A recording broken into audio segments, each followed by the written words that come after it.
apprendre à nous reposer comme façon de glorifier Dieu. Lorsqu'il est question du repos dans la Bible, un des grands thèmes bibliques qui parle de cela, c'est le jour du sabbat. Et c'est ce qu'on va regarder aujourd'hui, que le sabbat hier et aujourd'hui, le titre que j'ai donné à notre message, on va voir comment Dieu avait instauré ce jour, cette obligation pour les Juifs, qui est justement le 4e commandement qu'on retrouve dans les 10 commandements. On va se poser la question complexe auquel on ne va pas répondre à tous les détails, mais qu'en est-il du sabbat pour aujourd'hui? Est-ce que pour les chrétiens, le sabbat est toujours valide comme façon que nous devons obéir à Dieu? Et on va aussi terminer avec, je pense, une ou deux réflexions qui vont être bénéfiques pour nous. Alors, avant d'aller plus loin, je vous invite à courber vos têtes, courbons nos têtes pour chercher la face de Dieu. Seigneur notre Dieu, merci pour la joie de pouvoir s'assembler ici ce matin. Merci pour le privilège de pouvoir élever nos voix ensemble pour te louer. Merci de nous avoir donné ta parole, Seigneur, comme source de sagesse, de vérité et de salut pour nous. Et on prie, Seigneur, alors qu'on explore cette question du sabbat aujourd'hui, que tu nous aides à mieux contempler Jésus-Christ, ton Fils, et que tu sois exalté dans notre amour pour toi à travers lui. En son nom, nous te prions. Amen. La première chose que je veux qu'on regarde aujourd'hui, alors qu'il est question de repos, je vais nous parler de travail. Donc, on peut regarder le premier point, c'est que Dieu a créé le travail comme étant quelque chose de beau et de bon. Dans Genèse 1, chapitre 28, lorsque Dieu a créé le ciel et la terre et les animaux et les êtres humains, il est dit ceci: Dieu les bénit, l'homme et la femme, et leur dit: reproduisez-vous, devenez nombreux, remplissez la terre et soumettez-la, dominez sur les poissons de la terre, sur les oiseaux du ciel et sur tout animal qui se déplace sur la terre. Donc, les êtres humains avaient la responsabilité de prendre soin de la création, de dominer sur elle et de se reproduire, de devenir nombreux, de remplir la terre. Et un petit peu plus loin, au prochain chapitre, Genèse 2, verset 15, il est dit ceci, que l'Éternel Dieu prit l'homme et le plaça dans le jardin d'Éden pour qu'il le cultive et le garde. Donc, dans l'intention originelle de Dieu pour l'humanité, il y avait du travail. Le rôle d'Adam n'était pas simplement que de se prélasser et de enjoyer la magnifique création, le magnifique jardin que Dieu avait créé pour lui et ensuite la magnifique partenaire que Dieu lui a créé. Dieu les avait placés dans le jardin d'Éden pour qu'ils le cultivent et le gardent. Et le théologien A.J. Sheed, dans le dictionnaire de théologie biblique, dit ceci, que le travail fait partie intégrante de l'existence humaine. Il est le reflet du modèle divin de travail et de repos. Et même, mon épouse avait lu un livre il y a plusieurs années, comment il y avait une distinction dans les traditions catholiques et protestantes par rapport à la notion du travail. Et la vision catholique du travail en était une, bon, historiquement. Je ne sais pas si c'est toujours dans la doctrine implantée, mais au niveau de comment c'était vécu, beaucoup des catholiques qui nous ont précédés voyaient le travail comme étant essentiellement maudit. Et justement, dans Genèse 3, lorsque l'homme et la femme, lorsque Adam et Ève se sont rebellés contre leur Créateur, ont refusé de lui faire confiance, ont préféré douter de sa bonté en mangeant du fruit, Dieu a donné une malédiction à la terre, a chassé Adam et Ève du jardin d'Éden. Et il dit ceci, Genèse 3, 17, Dieu dit à l'homme, « Puisque tu as écouté ta femme et mangé du fruit au sujet duquel je t'avais donné cet ordre, tu n'en mangeras pas. Le sol est maudit à cause de toi. C'est avec peine que tu en tireras ta nourriture tous les jours de ta vie. Il te produira des ronces et des chardons, et tu mangeras de l'herbe des champs.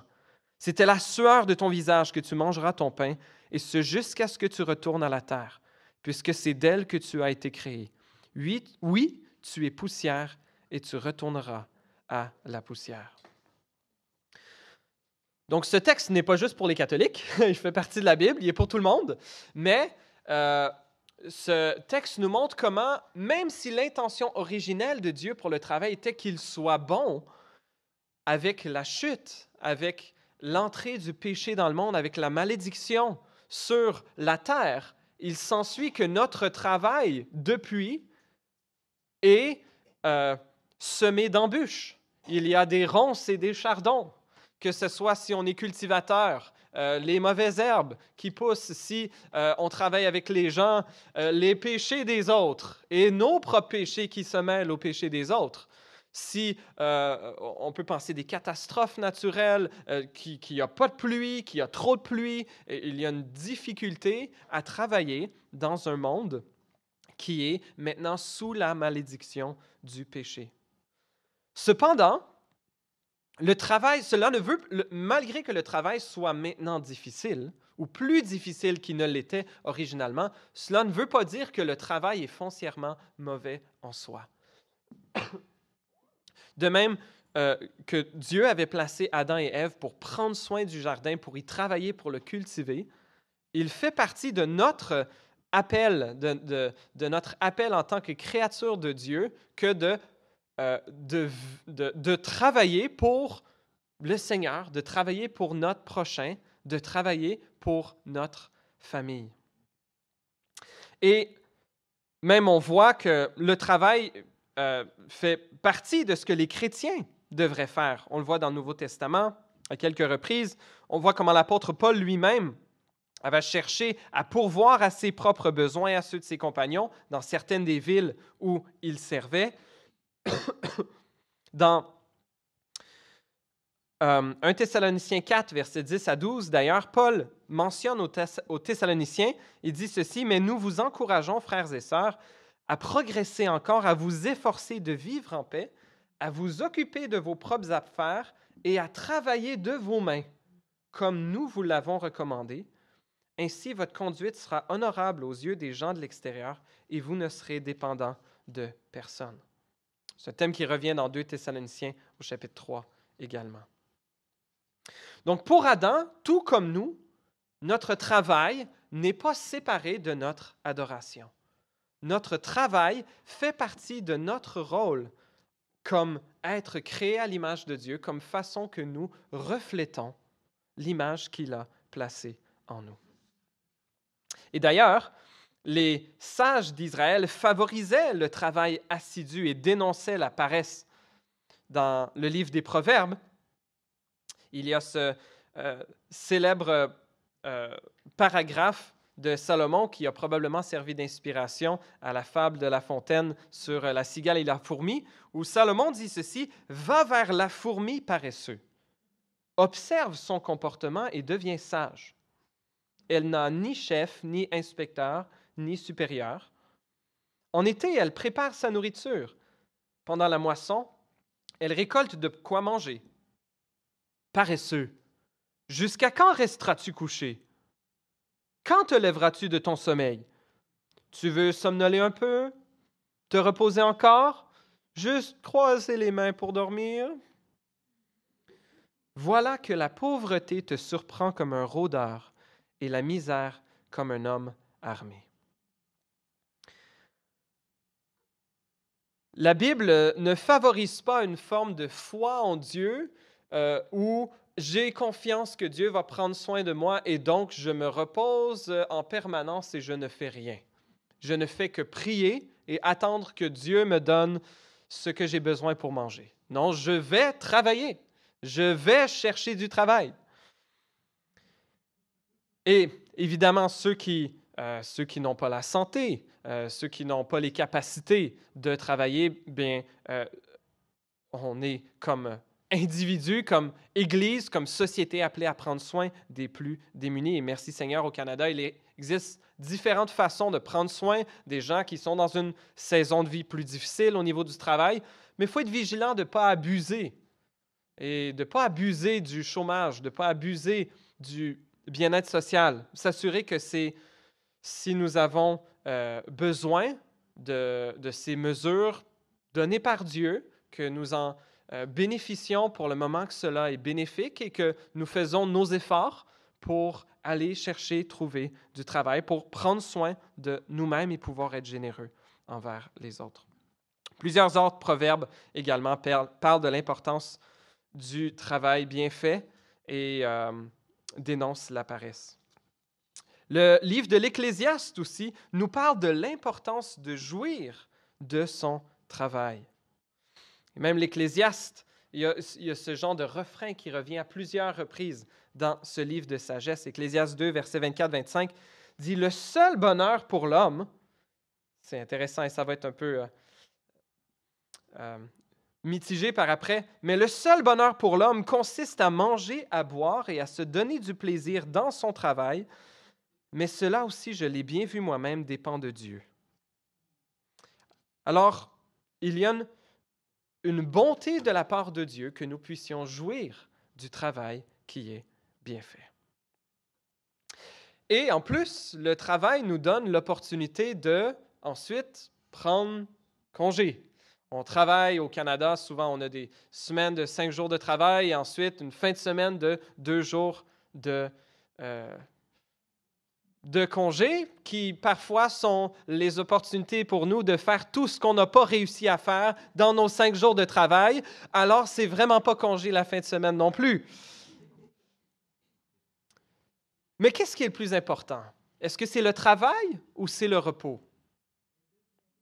Ah, vous êtes bon. Vous êtes bon. Les deux sont importants. Les deux sont importants. Non seulement Dieu a créé le travail comme bon, mais il a aussi créé le repos comme bon.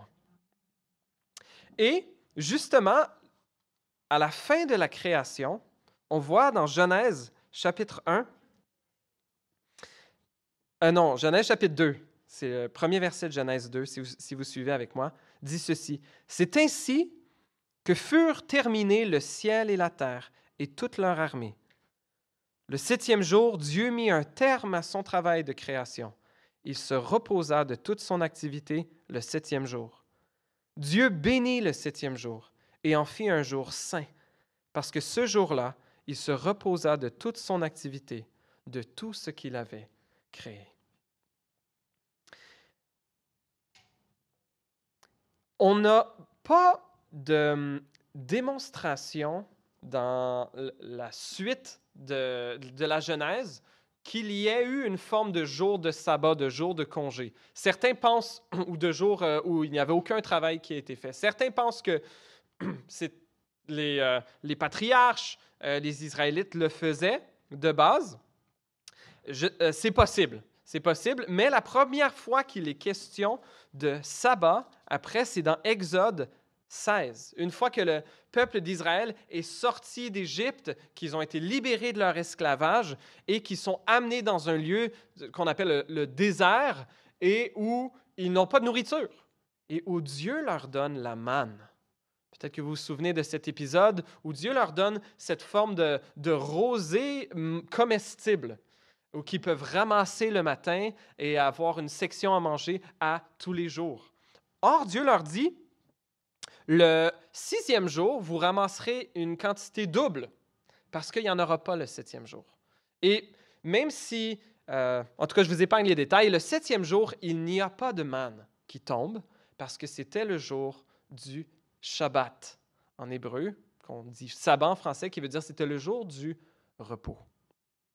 Et même, Dieu va en faire un des 10 commandements si vous allez juste un peu plus loin avec moi dans Exode 20. Je vous invite à tourner là si vous pouvez, dans Exode chapitre 20. Et on voit ici notre deuxième point, la bonté du sabbat comme jour de repos et d'adoration.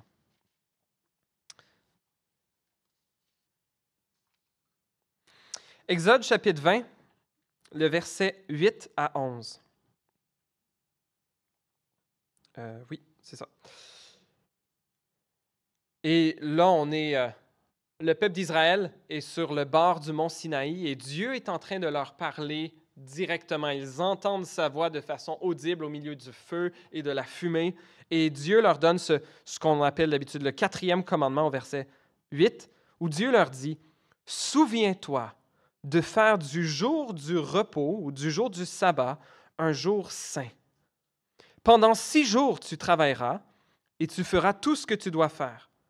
Mais le 7e jour est le jour du repos de l'Éternel, ton Dieu. » Certaines traductions mettent le jour du repos consacré à l'Éternel, ton Dieu. « Tu ne feras aucun travail, ni toi, ni ton fils, ni ta fille, ni ton esclave, ni ta servante, ni ton bétail, ni l'étranger qui habite chez toi. En effet, en 6 jours, l'Éternel a fait le ciel, la terre, la mer et tout ce qui s'y trouve, et il s'est reposé le 7e jour. Voilà pourquoi l'Éternel a béni le jour du repos et en a fait un jour saint. »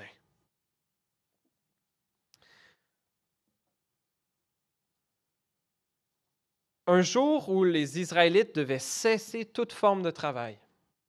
Ils ne pouvaient même pas cuisiner, ils ne pouvaient même pas mettre leurs animaux au travail, ni mettre leurs servantes, leurs servants, leurs serviteurs ou les esclaves. C'est un jour de repos obligatoire pour tout le monde en Israël. Une génération plus tard, 40 ans plus tard, lorsque la prochaine génération est sur le point d'entrer en Canaan, après qu'ils aient erré 40 ans dans le désert suite à leur désobéissance, qui n'aient pas eu foi en Dieu, qui se soient laissés dominer par leurs craintes et leurs inquiétudes des villes fortifiées et des géants de Canaan, Moïse répète les 10 commandements, les 10 paroles au peuple d'Israël, à cette nouvelle génération dans Deutéronome 5. Ce qui est intéressant qu'on a vu dans Exode 20, c'est que Dieu fonde le jour du sabbat dans l'ordre créationnel de Dieu. Que de la même façon que Dieu avait travaillé pendant 6 jours et s'était reposé le 7e, ainsi le peuple d'Israël devait le faire. Et dans Deutéronome 5, Dieu va rajouter une autre raison pour laquelle le peuple d'Israël devait respecter le sabbat. Deutéronome 5, versets 12 à 15 dit ceci. « Respecte le jour du repos, le jour du sabbat, en faisant un jour saint comme l'Éternel ton Dieu te l'a ordonné. Pendant 6 jours, tu travailleras et tu feras tout ce que tu dois faire, mais le 7e jour est le jour du repos de l'Éternel ton Dieu. Tu ne feras aucun travail, ni toi, ni ton fils, ni ta fille, ni ton esclave, ni ta servante, ni ton bœuf, ni ton âne, ni aucune de tes bêtes, ni l'étranger qui habite chez toi, afin que ton esclave et ta servante se reposent comme toi. Tu te souviendras que tu as été esclave en Égypte et que l'Éternel ton Dieu t'en a fait sortir avec puissance et force. Voilà pourquoi l'Éternel ton Dieu t'a ordonné de respecter le jour du repos. » Ici, c'est intéressant parce que Dieu mentionne que le peuple d'Israël ne doit pas simplement observer ce jour de repos comme imitation de Dieu, mais aussi comme rappel de leur délivrance. Et lorsque les Israélites étaient esclaves en Égypte, il n'y avait pas de jour de congé. Il n'y avait pas de jour de congé pour les esclaves, il n'y avait pas de sabbat, et même si les Israélites auraient voulu le pratiquer, quand tu es esclave, tu n'as pas le choix. Et Dieu leur rappelle, et ce jour de non-travail allait pour eux être un rappel de ce qu'ils avaient été esclaves et que Dieu les avait libérés de l'esclavage, mais aussi Dieu s'en servait comme une façon de limiter les injustices et d'encourager la justice. Pour le bien des serviteurs et des servantes, des gens qui n'avaient pas le loisir ou des esclaves eux-mêmes de choisir s'ils veulent travailler ou pas. Alors Dieu leur disait, c'était une façon de protéger les plus faibles que ce jour de sabbat. Et ce qu'on voit à travers l'Ancien Testament, c'est que ce sabbat, ce jour de repos, était un rappel de la rédemption de Dieu, mais aussi une aspiration pour quelque chose, un autre repos plus profond qui allait venir. Dans Deutéronome 3.20, Dieu parle à certaines des tribus qui veulent habiter à l'est du Jourdain. Il dit, c'est correct, mais vous devez quand même aller conquérir le restant du territoire avec vos frères et sœurs des autres tribus. Et il est dit Deutéronome 3.20, jusqu'à ce que l'Éternel ait accordé du repos à vos frères, comme à vous, et qu'ils possèdent eux aussi le pays que l'Éternel, votre Dieu, leur donne de l'autre côté du Jourdain, alors vous retournerez chacun dans l'héritage que je vous ai donné. Et donc, cette thématique du repos, le repos n'est plus seulement que dans un jour, mais aussi, il y a l'aspiration d'avoir ce repos dans un pays que Dieu va donner à son peuple. Deutéronome 12, 9, vous n'êtes pas encore arrivés dans le lieu de repos et l'héritage que l'Éternel, votre Dieu, vous donne. Un petit peu plus loin, il vous donnera du repos après vous avoir délivré de tous vos ennemis qui vous entourent et vous vous établirez en sécurité. Cette aspiration du repos d'Israël allait venir il le souhaitait dans la terre promise, dans le pays de Canaan. Et aussi dans un lieu central où Dieu serait adoré. Dans 1 Roi 8, 56, lors de la prière d'inauguration du temple, Salomon dit « Béni soit l'Éternel qui a donné du repos à son peuple Israël, conformément à toutes ses promesses. » Que Dieu les a amenés dans une terre, que Dieu les a libérés de leurs ennemis, il leur a donné ce repos, et Dieu maintenant leur accorde de vivre d'une façon plus permanente parmi eux dans le temple. Cependant, les Israélites ne vont pas honorer ce repos que Dieu veut leur donner et ils ne vont pas honorer le jour du sabbat. Et ils vont chercher à faire un petit peu profit de plus. Et ça, si vous êtes une business et qu'il y a un jour à toutes les semaines que tous vos compétiteurs sont fermés, imaginez comment c'est une bonne affaire pour vous d'être ouvert ce jour-là. N'est-ce pas? Si tous les autres sont en congé, mais que vous êtes ouvert, alors là, vous ramassez toutes les autres. Et si vous êtes ouvert 7 jours sur 7, et combien d'entre nous n'avons pas vécu cela, lorsqu'on se présente à un magasin, un restaurant, peu importe, où on va d'habitude, il est fermé. Bon, ben, on va ailleurs, puis là, eux sont ouverts tout le temps. Et comment c'est facile ensuite de continuer à aller chez celui qui est ouvert tout le temps? Alors, c'était vraiment une marque de foi pour les Israélites que de devoir se dire, non, nous prenons ce jour de repos consacré à l'Éternel.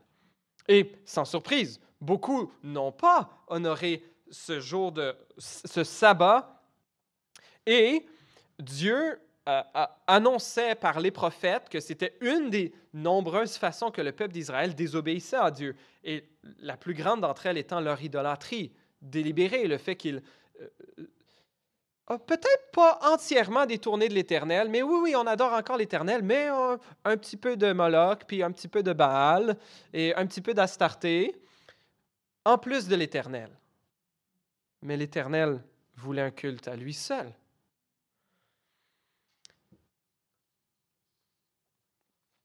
Les prophètes espéraient pour une autre forme de repos. Un repos qui durerait. Ésaïe, Jérémie, Ézéchiel parlent d'une tranquillité, d'une sécurité que Dieu va apporter bientôt, au jour de l'Éternel, lorsque Dieu apportera le salut pour son peuple. Jérémie 31, versets 1 à 3. « À ce moment-là, déclare l'Éternel, je serai le Dieu de toutes les familles d'Israël, et eux, ils seront mon peuple. Voici ce que dit l'Éternel. Il a trouvé grâce dans le désert, le peuple des rescapés de l'épée. Israël marche vers son lieu de repos. De loin, l'Éternel s'est montré à moi. Je t'aime d'un amour éternel. C'est pourquoi je te conserve ma bonté. » Israël marchait vers son lieu de repos. Jérémie 31, un chapitre clé dans l'Ancien Testament qui parle de la nouvelle alliance à venir, un peu plus loin dans le chapitre. Cette alliance qui apportera en fait un repos plus profond, un repos plus durable et un repos qui dépasse un simple jour. On a vu la bonté du travail, on a vu la bonté du sabbat que Dieu avait donné au peuple d'Israël dans l'alliance mosaïque, dans l'alliance faite avec Moïse. Mais qu'en est-il maintenant? C'est un peu notre troisième question. Qu'en est-il du sabbat dans la nouvelle alliance? Les 10 commandements sont souvent décrits comme étant un résumé de l'intention éthique de Dieu pour l'humanité, un résumé de ce à quoi il s'attend de notre part, comment nous vivions, et qui est ultimement quelque chose qui nous condamne. Parce que lorsque nous voyons les 10 commandements, de n'avoir aucun autre Dieu que l'Éternel, de ne convoiter rien ni personne. Et Jésus même est allé au-delà de certaines de ces lois de l'Ancien Testament. Il dit, peut-être que tu dis, j'ai pas commis de meurtre, mais de te mettre en colère contre ton frère puis de le traiter d'idiot, c'est de l'avoir tué, de regarder. Il parlait d'une femme et un homme, une femme pour la convoiter. La convoiter, c'est comme commettre l'adultère dans son cœur. Alors, la loi expose notre péché. Les 10 commandements exposaient notre péché. Mais qu'en est-il de ce fameux commandement du jour du sabbat? Une chose qu'on voit, c'est que Jésus lui-même n'enfreint jamais le 4e commandement, le sabbat, mais il n'hésite pas à rompre des traditions des pharisiens de l'époque qu'ils avaient rajoutées ou alors qu'ils avaient cherché à codifier qu'est-ce qui était permis ou pas permis le jour du sabbat. Et à plus d'une reprise, on voit Jésus qui se fait attaquer verbalement par les pharisiens, par les chefs religieux de l'époque. Dans Matthieu 12, lorsque Jésus traverse des champs de blé un jour de sabbat, ses disciples qui avaient faim se mettent à arracher des épis et à manger. « Ha ha! » Les pharisiens lui disent « Regarde, tes disciples font ce qui n'est pas permis de faire pendant le sabbat. » Et Jésus leur rappelle l'histoire de David qui avait mangé des pains consacrés. Il dit « Si vous saviez ce que signifie « Je désire la bonté et non les sacrifices », vous n'auriez pas condamné des innocents. » Et il termine avec cette phrase impressionnante. Matthieu 12, 8 qui dit ceci. « En effet, le Fils de l'homme, parlant de lui-même, est le Seigneur du sabbat ou le maître du sabbat. » Qui est le maître du sabbat? C'est Dieu. Jésus prétendait, comme avec plusieurs de ses titres, à la divinité avec ce titre. On voit que Jésus a réinstauré le sabbat comme une journée pour faire le bien, opérant des guérisons le jour du sabbat. Et encore une fois, lorsque les pharisiens observaient Jésus pour trouver une façon de le condamner, et que Jésus guérit à plus d'une reprise des gens infirmes, des gens malades, des gens aveugles, et même il ne se cache pas. Est-ce que Jésus était en train d'enfreindre le sabbat? Je pense que pour Jésus, ce n'était pas très difficile de guérir quelqu'un le jour du sabbat, mais il le rappelait que le sabbat, ou a réinstauré le sabbat comme étant une journée pour faire le bien. De plus, Jésus a dit dans Matthieu 5, 17 à propos de la loi de l'Ancien Testament, « Ne croyez pas que je sois venu pour abolir la loi ou les prophètes, je suis venu non pour abolir, mais pour accomplir. » Je suis venu non pour abolir, mais pour accomplir.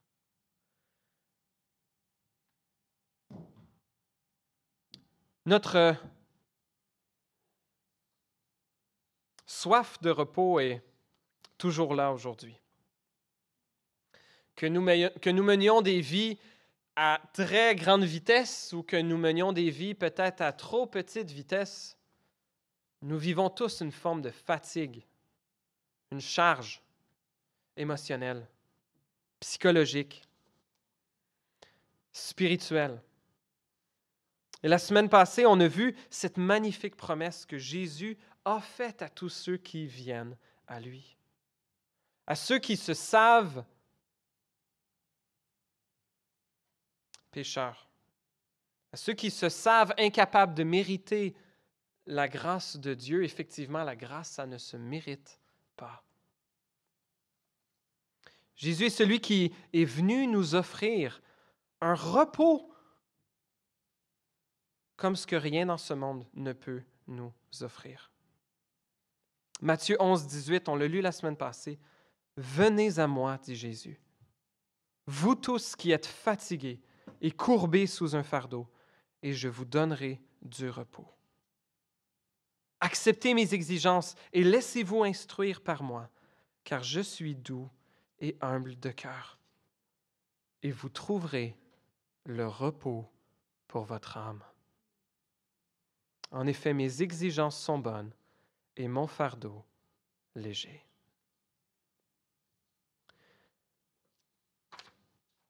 J'aimerais sauter avec vous dans l'Épître aux Hébreux. Un texte compliqué qui nous parle du repos également. Hébreux au chapitre 4, on va lire les versets 1 à 11. Un texte un peu compliqué où l'auteur de l'Épître aux Hébreux cite ici le psaume 95 qui fait allusion à l'incrédulité du peuple d'Israël dans le désert à l'époque de Moïse. On ne va pas lire toute la section. Cette section sur le repos commence dans Hébreux 3, verset 7 jusqu'à Hébreux 4, verset 11, mais on va commencer à Hébreux 4. On va lire les versets 1 à 11 ensemble. Voici la parole de Dieu. Redoutons donc, alors que la promesse d'entrer dans son repos reste valable, que l'un de vous semble être resté en arrière. En effet, cette bonne nouvelle nous a été annoncée aussi bien qu'à eux, les Juifs qui vivaient dans le désert à l'époque de Moïse, mais la parole qu'ils ont entendue ne leur a servi à rien parce qu'ils n'étaient pas unis dans la foi à ceux qui ont écouté. Quant à nous qui avons cru, nous entrons dans le repos, dans la mesure où Dieu a dit « J'ai juré dans ma colère, ils n'entreront pas dans mon repos », dit-il, citant le psaume 95 qu'il a cité un peu plus tôt. Pourtant, son travail, le travail de Dieu, était terminé depuis la création du monde. En effet, Dieu, a parlé quelque part ainsi au sujet du 7e jour, et Dieu se reposa de toute son activité le 7e jour. Et dans ce passage, psaume 95, il dit encore « Ils n'entreront pas dans mon repos ». Ainsi, certains ont encore la possibilité d'y entrer, et les premiers à recevoir cette bonne nouvelle n'ont pas accédé au repos à cause de leur désobéissance. C'est pourquoi Dieu fixe de nouveau un jour, aujourd'hui, en disant bien longtemps après, par David, cette parole déjà citée, « Aujourd'hui, si vous entendez sa voix, n'endurcissez pas votre cœur. » Si Josué leur avait effectivement donné le repos, Dieu ne parlerait pas après cela d'un autre jour. Il reste donc un repos de sabbat pour le peuple de Dieu. En effet, celui qui entre dans le repos de Dieu se repose lui aussi de son activité, tout comme Dieu s'est reposé dans la sienne. Empressons-nous donc d'entrer dans ce repos, afin que personne ne tombe en donnant le même exemple de désobéissance. En s'appuyant sur le psaume 95, on voit que l'auteur de l'Épître aux Hébreux ici soutient que l'Ancien Testament attendait un plus grand repos que le sabbat a préfiguré, mais qu'il n'a jamais réalisé. Même Josué, qui a conduit Israël dans le pays du repos, le pays de Canaan, n'a jamais assuré leur repos final. Il ne fait aucun doute que ce repos était important pour les Israélites, mais ce n'était pas le repos de la pleine création de Genèse 2.2, le 7e jour où Dieu s'est reposé. Alors, Dieu nous offre un repos de sabbat par la foi en son Fils Jésus. Par la foi en Jésus, nous renonçons à notre besoin de nous prouver nous-mêmes. Nous renonçons à notre besoin de créer notre valeur et notre identité en fonction de notre travail, en fonction de nos accomplissements, en fonction de notre productivité, en fonction de nos richesses, en fonction de nos relations. Et la seule chose qui vient maintenant nous définir, du moins dans ce que nous avons de plus profond et important, c'est cette union avec Jésus par la foi en sa mort et sa résurrection. Le repos que Dieu nous offre, il nous l'offre à travers son Fils Jésus. Le repos, donc, que Dieu préfigurait dans le jour du sabbat, allait s'accomplir de façon plus grande en son Fils Jésus. Et on voit beaucoup de ces éléments de l'Ancien Testament, et l'Épître aux Hébreux nous parle de ceci dans quasiment l'entièreté de l'Épître, comment des grandes structures de l'alliance avec Moïse en fait préfiguraient la venue de Jésus. Toute la prêtrise par laquelle nous avions besoin d'intermédiaires entre nous et Dieu à cause de nos péchés, Jésus est maintenant notre grand prêtre par excellence.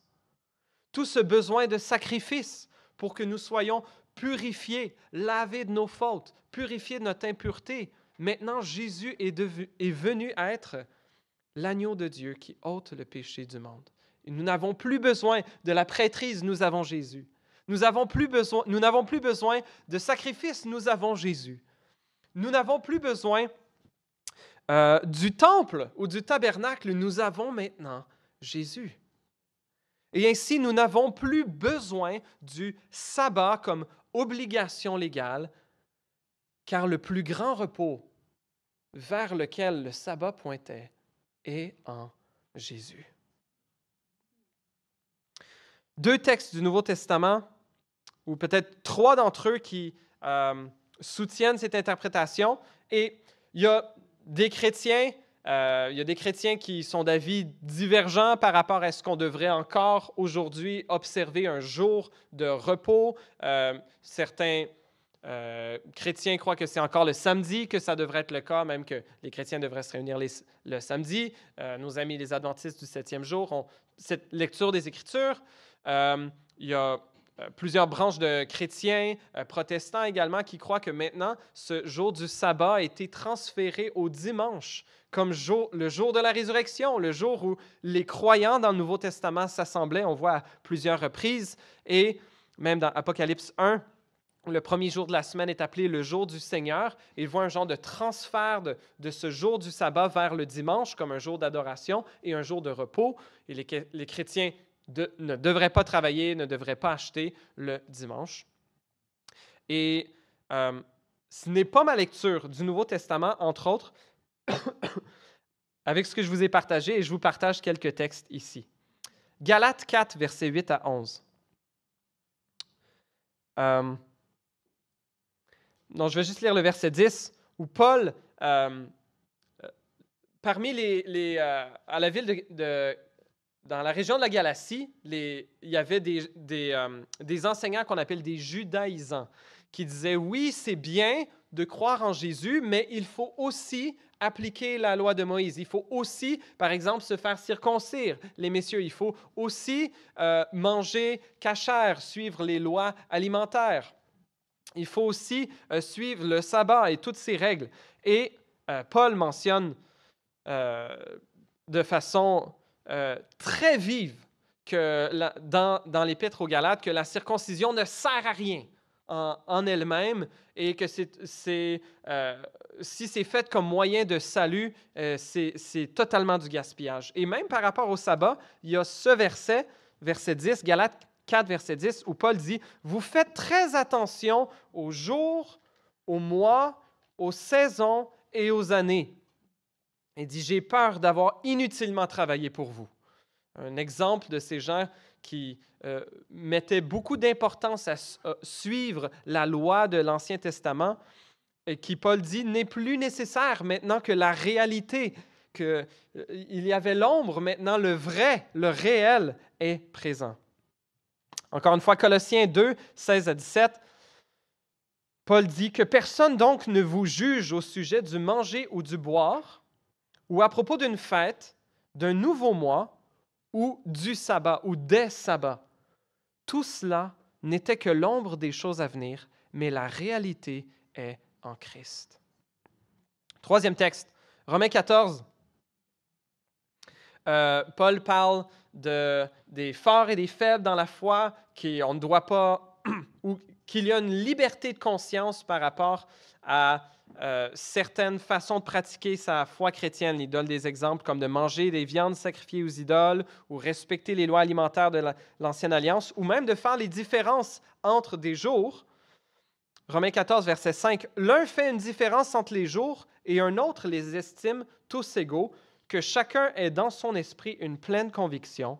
Celui qui fait une distinction entre les jours le fait pour le Seigneur, et celui qui ne fait pas de distinction le fait aussi pour le Seigneur. » C'est ma compréhension, et c'est celle en général de notre mouvement d'Église, qu'il n'y a pas une loi de la part de Dieu que nous ne devons pas travailler le dimanche ou que cette obligation du sabbat a été transférée au dimanche et que nous devons toujours le pratiquer. Christ est notre sabbat. Christ est notre repos. Le théologien Tom Schreiner dit ceci, « En tant que chrétiens, nous obéissons au commandement du sabbat en cessant de faire nos propres œuvres, en plaçant notre foi en Christ et en commençant à vivre ce que signifie le fait d'être son peuple de la Nouvelle Alliance, alors que nous attendons son glorieux retour. » Cela étant dit, j'aimerais arriver à mon dernier point, qui est la bonté d'un rythme de travail et de repos. Les milieux dans lesquels j'ai grandi ont fait un bon travail, je pense, à m'encourager à ne pas avoir un regard légaliste sur le dimanche comme jour de repos obligatoire et que je n'avais pas le droit de faire des devoirs le dimanche et que je n'avais pas le droit, etc., de faire ci ou ça. Mais je pense que dans ma vie, et peut-être dans celle de plusieurs d'entre nous, on a un peu perdu la sagesse divine et biblique de la nécessité d'intégrer le repos à nos vies. On a vu la semaine passée pourquoi nous avons besoin du repos.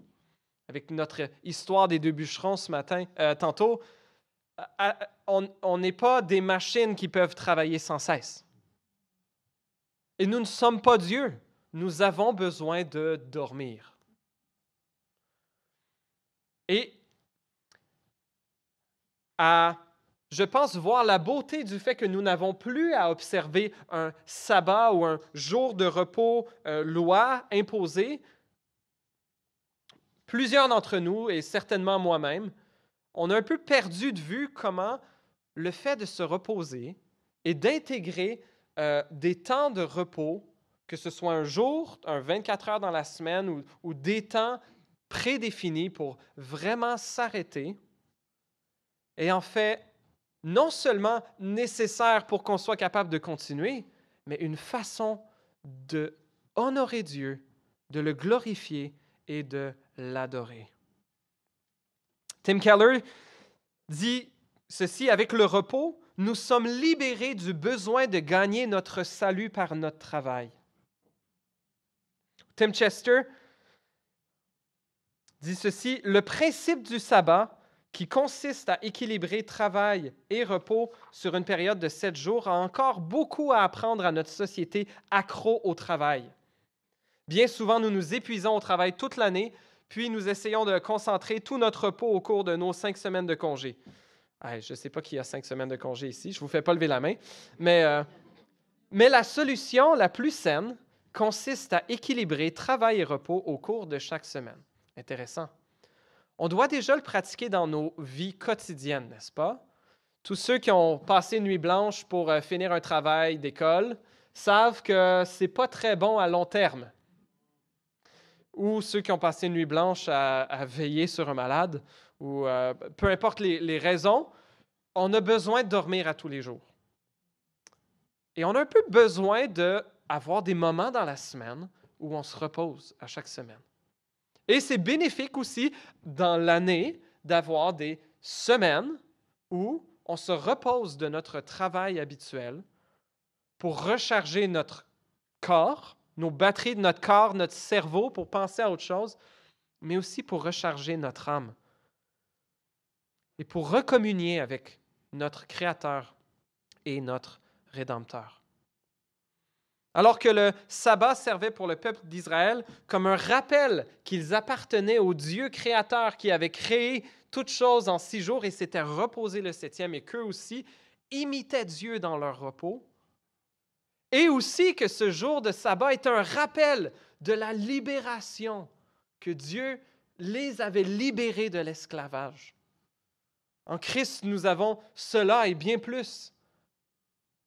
Mais comme on a besoin encore aujourd'hui d'avoir cette sagesse biblique et divine, de savoir prendre des moments, des heures, des jours, des semaines pour se reposer. Pas juste pour se divertir, mais pour vraiment se reposer et pour adorer. Et dimanche prochain, on va tenter de voir certaines meilleures pratiques et conseils pour se reposer d'une façon qui recharge vraiment nos batteries et qui honore le Seigneur. Et j'aimerais vous laisser avec une réflexion à propos de comment mettre un peu ce type de repos en action dans nos vies cette semaine.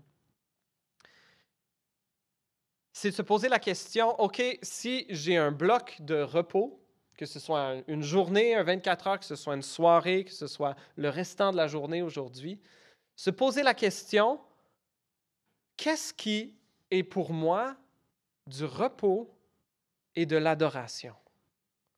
Qu'est-ce qui est repos et adoration?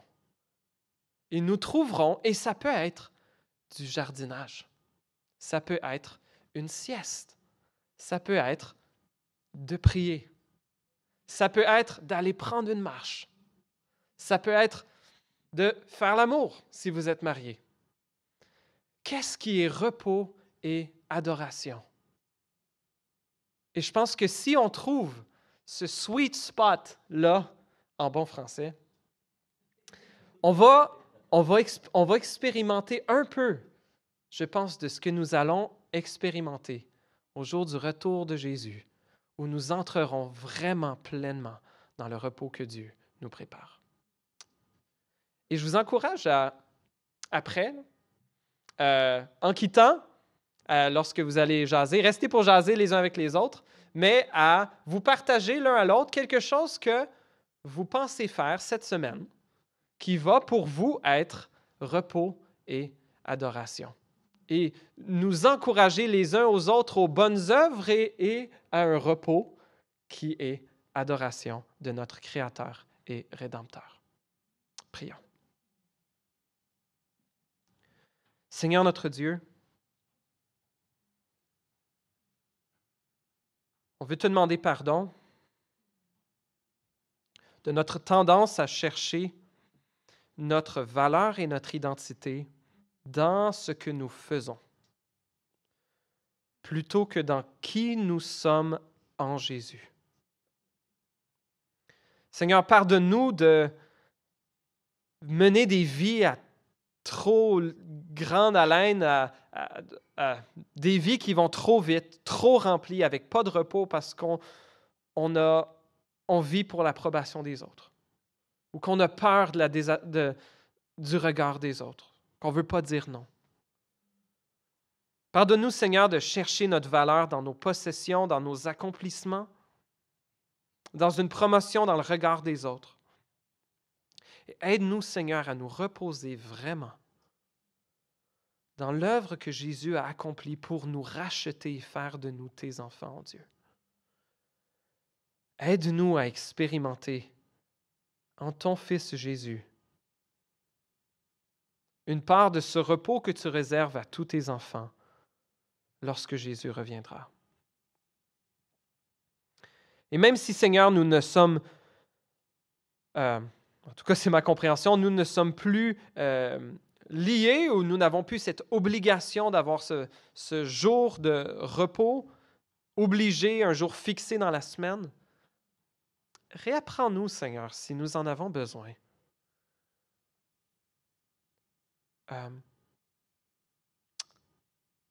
De mettre dans nos horaires et dans nos vies du vrai repos, des temps de vrai repos qui vont nous aider à connecter avec toi, peut-être comme on a de la misère à le faire le restant de la semaine.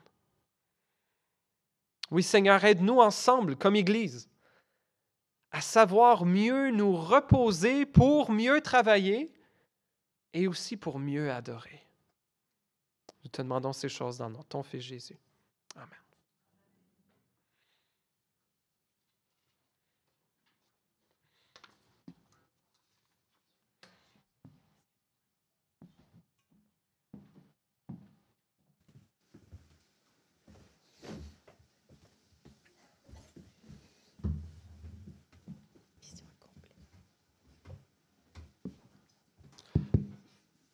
Oui, nous pouvons bénir Dieu dans le bonheur, dans le malheur, mais aussi, comme Benoît nous le fait remarquer, on bénit Dieu quand on travaille fidèlement, avec un cœur fidèle à Jésus, mais aussi on le bénit à travers le temps de repos, surtout si c'est pris en adoration, si c'est pris un repos qui est fait dans un esprit dans lequel on fait confiance en Jésus-Christ. Donc, je vous invite à vous lever. On va chanter, on va finir notre service ce matin en chantant « Béni soit ton nom ».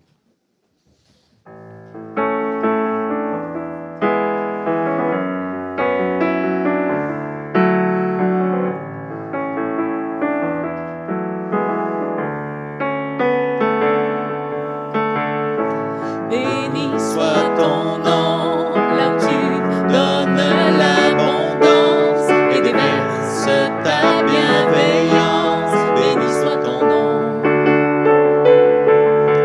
Et béni soit ton nom, quand ma vie traverse un désert, quand je marche en terre inconnue. Béni soit ton nom. Tes bienfaits font naître en moi des chants de louange, et même au cœur de la nuit, Seigneur, je redirai, béni soit le nom du Seigneur, béni soit ton nom, béni soit le nom du Seigneur, béni soit ton nom glorieux.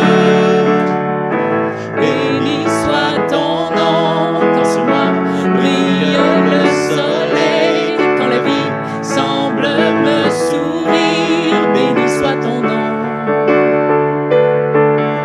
Et béni soit ton nom sur la route semée de souffrance, il en coûte d'offrir ma louange. Béni soit ton nom.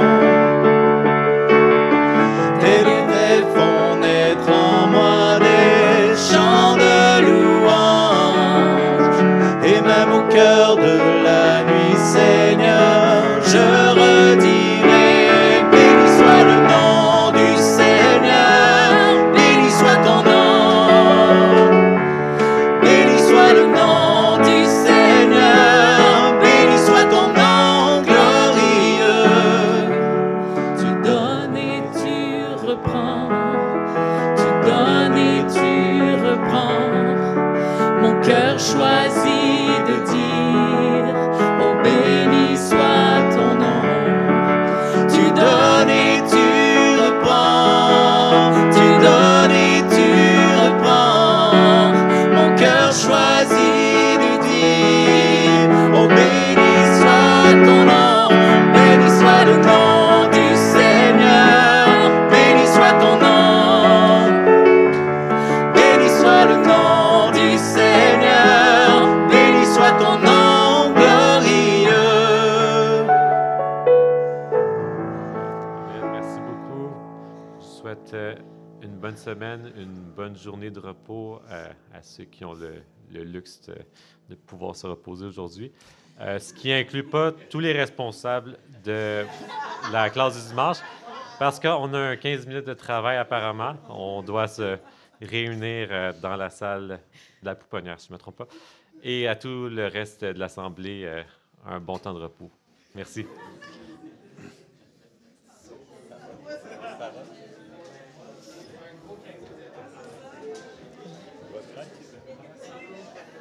Ouais.